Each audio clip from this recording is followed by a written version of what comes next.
Assalamualaikum warahmatullahi wabarakatuh. Perkenalkan, nama saya Irzani. Saya beralamat di Pandes 1 RT 3 Wonokromo Pleret Bantul. Kemudian untuk usaha saya yang saya geluti yaitu peternakan atau budidaya kalkun.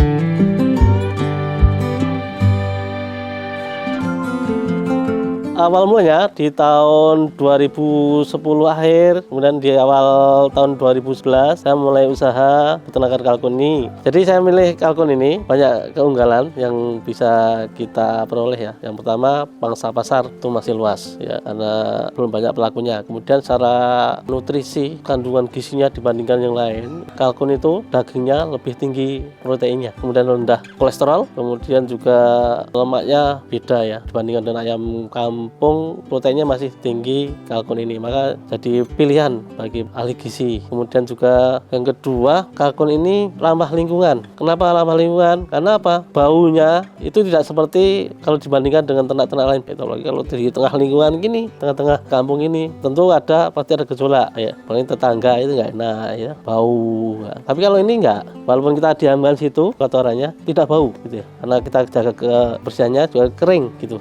Terus kalkun secara ekonomi itu lebih menjanjikan ini. Saya pernah beternak bebek. Waktu itu sebelum tahun 2010 itu saya beternak bebek sudah 1 bulan penuh full pakan pabrikan tuh. Ternyata cuma dihargai berapa itu? 1 bulan itu cuma dihargai waktu itu 20.000. Kemudian yang 3 bulan itu cuma berapa? 30.000 itu juga. Nah ini kalkun ini secara ekonomi baru menetas itu ya. Bibit itu DOT-nya, DOT itu sudah berapa? 35.000 waktu tahun 2010-2020. Terus yang agak sini lagi, setiap ada pertambahan umur ada pertambahan nilai. Kemudian dari hasilnya itu yang pertama daging, permintaan itu semakin banyak sampai hari ini juga. Kemudian bibit DOT tadi tuh, kemudian bulu mas ya, bulu ini juga laku ternyata, banyak permintaan ini. Saya pindah ke Purwokerto, ke daerah Jawa Tengah, kemudian ada anak-anak isi cari bulu kalkun itu untuk apa, untuk fashion atau apa gitu. Kemudian untuk SMK itu pernah yang ada jurusan tata busananya itu. Kemudian ada beberapa yang ada kerajinan anak panah itu ya. Wah, itu memanfaatkan bulu kalkun itu. Termasuk cekernya itu ya, saya pernah ditelepon, ternyata dipakai untuk kerajinan juga. Ada permintaan waktu itu, tapi waktu itu saya belum bisa ya, karena masih dipakai untuk yang lain itu. Kemudian ada lagi residunya yaitu kotoran. Jadi bisa untuk pupuk kandang, nah itu bisa kita manfaatkan ya. Nanti bisa kita lihat ya, itu banyak sekali berkarung-karung itu kotoran. Nah, saya memanfaatkan untuk bercocok tanam juga ini.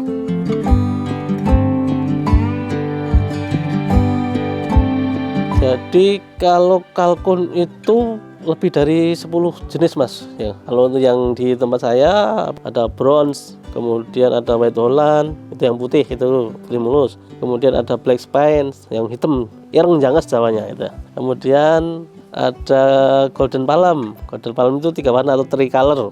Kemudian pensil palm ada berapa tadi, udah 5. Ada black motlet, ada bourbon red, ada royal palm, ada blue slate, ada black rusty, ada bahkan Naragan set juga ada. Jadi lebih dari 10 ya. Yang di tempat saya ada sekitar 8 jenis ada itu.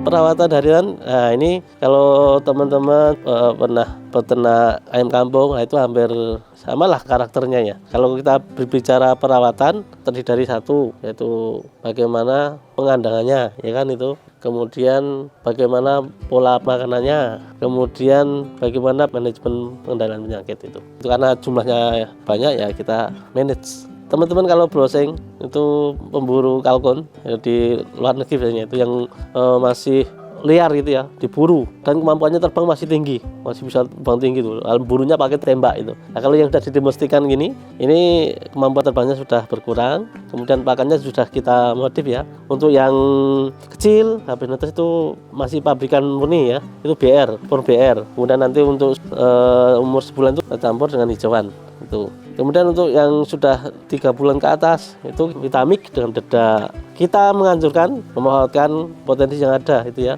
Semua hijauan itu banyak banget ya, rumput-rumput dan sebagainya itu. Nah, ini tuh untuk menekan biaya pakan. Kemudian tadi sisa dapur, nasi dan sebagainya. Kalau teman-teman mau juga banyak di sekitar itu ada warung lesehan. Termasuk juga kalau di dekat pasar itu ada sayuran yang sudah tidak pakai, sudah layak dimakan untuk manusia. Murah. Itu satu keranjang sini itu cuma 5.000 teman-teman ya itu. Termasuk di sawah itu banyak ada daun genjer, ada kangkung, ada enceng gondok. Enceng gondok cuma nanti karena kandungannya cuma sedikit nutrisinya ya, perlu dimodif dengan yang lain. Nanti ada nasi. Kemudian kalau tidak ada yang untuk itu ya ada sedikit pabrikan ya. Monggo kita manfaatkan untuk pakan alternatif untuk menekan biaya pakan.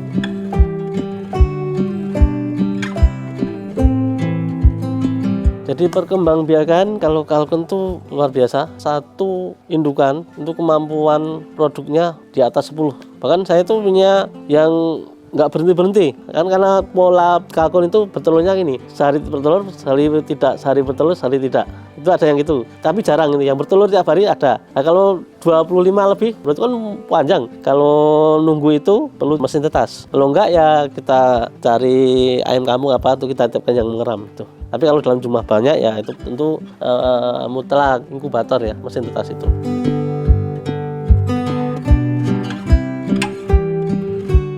Dia kalkun itu akan produksi ketika umurnya sudah cukup. Umurnya sudah cukup juga masih ada syarat lagi. Berat badannya harus ideal.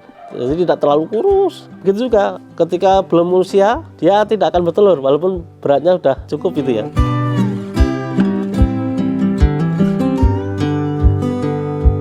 Kapasitas produksi kalau sendirian memang kita tidak mampu Mas. Jadi untuk sementara itu paling bisa bantu DIY. Untuk sementara paling masih sangat terbatas. Permintaan baik itu di hotel, kemudian resto dan sebagainya itu banyak yang ngimpor sehingga masih kekurangan. Makanya peluang usaha itu masih tinggi. Nah, untuk yang di Kalkun Jogja ini sendiri untuk sebulannya, jadi untuk bibit itu ya sama teman-teman itu masih sekitaran 1.500-an ekor ya untuk sementara. Nanti seiring dengan permintaan yang meningkat kita planning ya, termasuk yang daging tadi. Kan biasanya musiman juga ada yang rutin warung makan, resto, tapi kebanyakan yang puncaknya itu di bulan November, Desember sampai nanti Thanksgiving ya, itu bulan Februari. Itu yang puncak itu ya tahun baru sama Natalan.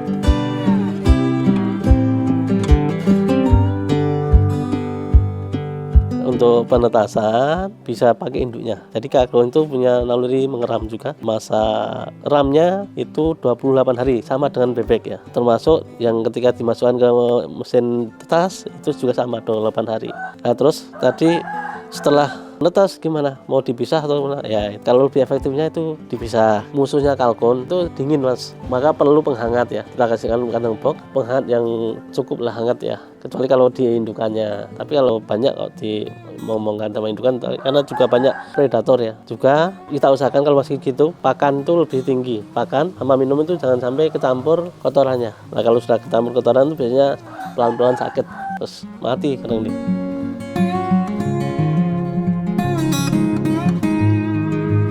Untuk pemasaran itu sudah di luar pulau sampai Sumatera, Aceh itu pernah kita kirim, kemudian Sulawesi, Kalimantan itu banyak, Balikpapan, Samarinda, Banjarmasin dan sebagainya. Berau, Pulau Tarakan itu ya bisa tersangkut. Dan Sulawesi, di Gorontalo, Makassar, Manado, Ujung Pandang, kemudian seluruh Pulau Jawa ini ya, kemudian kembali ke Lombok juga ya. Dan kalau Indonesia Timur itu saya belum bisa karena apa? Ada kebijakan ya. Biasanya itu karena ongkosnya tinggi, konsumen itu mundur teratur. Yang kita kirim itu biasanya ada daging. Itu banyak pesanan di seluruh Pulau Jawa ini, kemudian di Pulau Bali, di lokalan Jogja sini, banyak hotel-hotel, resto dan sebagainya, lesehan. Ada yang datang sini karena ini alhamdulillah ya, karena juga bantuan dari media baik channel-channel YouTube dan sebagainya, sosial media, kemudian ada juga televisi nasional, Trans 7, TV One dan sebagainya itu pernah ngeliput kami, termasuk juga kami diminta untuk mengisi pelatihan budidaya kalkun ya, ini kita manfaatkan. Kita juga punya channel sendiri ya, Kalkun Jogja, sehingga kami mengkampanyekan, mensosialisasikan bagaimana ternak kalkun ini ya.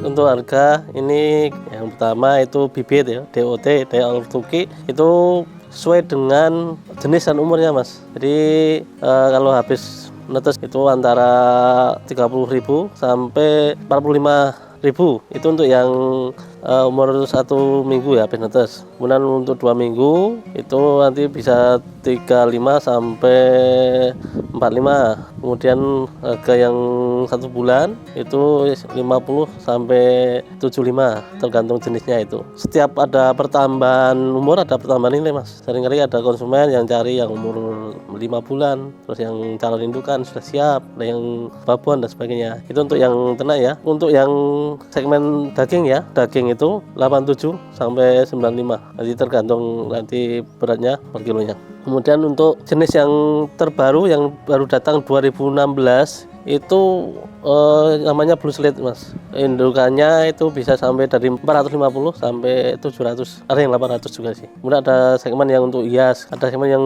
bagus yang kalkun jenis Royal Palm itu. Ada yang pejantannya itu sampai 450, ada yang 700 hampir sama gitu. Kemudian ada lagi bulu ya. Jadi bulu itu ada bulu ekor, ada bulu sayap. Ya beruntanya ada tadi untuk hiasan, ada yang topi Indian itu ada yang bulu ekor ya. Kemudian untuk aksesoris dan sebagainya itu. Untuk harganya itu Rp1.000 sampai 1.500.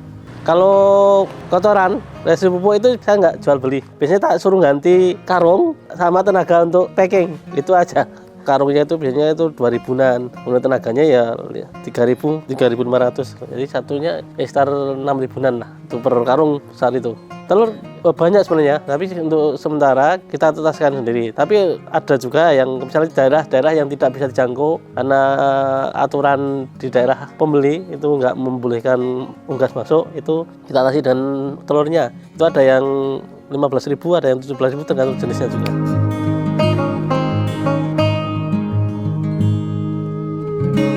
Pengaturan atau manajemen pengandangan itu masuk bagian yang harus diperhatikan karena itu menunjang kesuksesan dalam beternak. Nah, untuk itu perlu diatur dan kita itu menerapkan pola pengandangan ya. Untuk breeding kan ada breeding, ada yang fattening. Untuk breeding itu, untuk pembibitan itu kita atur pengandangannya, kita petak-petak. Satu petak itu ukuran sekitar 3 meter kali 3, ada yang 3 kali 6. Jadi untuk breeding itu yang 3 kali 3 itu kita isi 1 jantan 5 betina, itu yang ideal. Nanti kalau misalnya lebih itu ya kita gilirkan untuk pejantannya. Itu karena apa? Saya pernah coba kita biarkan sumber, contohnya banyak, betinanya banyak, ternyata ada kekurangannya karena ada yang dominan untuk ngawini, dia menangan sehingga yang lain itu tidak boleh ngawini, maka itu hasilnya angka tetasnya kurang bagus. Kemudian untuk yang fattening, untuk penggemukan pembesaran itu ukurannya 3,5 kali 7 itu kita isi. Kalau yang masih kecil-kecil banyak, biasanya kita turunkan dari kandang box itu setelah umur 2 bulan itu kita umbar. Bisa juga ini dari yang mitra saya itu saya anjurkan untuk dipanggung Mas ya. Kalau dipanggung itu nanti bersih gitu ya, kemudian petunjangannya juga cepat. Kemudian ada yang sederhana ya, kalau biasanya kan kalau dari teman-teman itu ada yang skala rumahan itu ya pelihara 5 ekor dan sebagainya, itu saya di samping rumah itu asal ada tempat berteduh ketika malam kita kasih untuk bertengger gitu, biar bulunya tidak rusak. Itu aja. Kan ada yang lahannya terbatas. Masuk mitra saya itu ada ibu-ibu loh Mas yang pelihara itu, dan ada kelompok tani wanita itu yang pelihara itu, ada di daerah Jawa Tengah sana.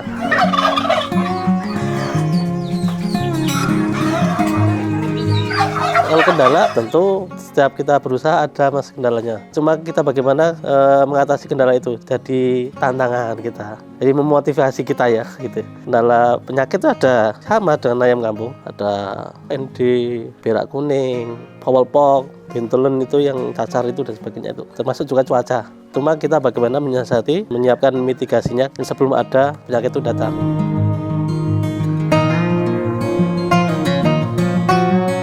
Insya Allah, jadi kita tentu punya cita-cita, punya harapan, punya doa ke depannya. Yang pertama, Kalkun Jogja itu menjadi salah satu usaha yang mendukung pemerintah dalam meningkatkan ekonomi masyarakat. Kita juga sering mengasih pelatihan pada ibu-ibu, pada kepala keluarga dan sebagainya. Terus kedua, karena kita juga sifatnya terbuka bagi dunia pendidikan, ini Kalkun Jogja jadi pusat riset atau pelatihan dan sebagainya, atau pusat untuk studi bagi mahasiswa dan sebagainya. sering ada kunjungan dari sekolah-sekolah juga, itu terbuka. Kemudian tentu harapannya nanti kita juga saling bantu, saling menolong pada mitra, pada para peternak kalkun ya, kita saling mengisi bagi teman-teman untuk pemasarannya. Nah ini kita bisa membantu ya untuk pemasarannya, jadi saling terjaga kesediaan barang, kemudian teman-teman juga bisa menyalurkan apa yang jadi hasilnya gitu. Tentu kita berterima kasih pada media, termasuk sahabat-sahabat bersama peternak, dengan kita sering barangkali mensosialisasikan secara pribadi maupun berkelompok, itu bisa memasyarakatkan kalkun ya, kita giatkan peternakan kalkun di Indonesia.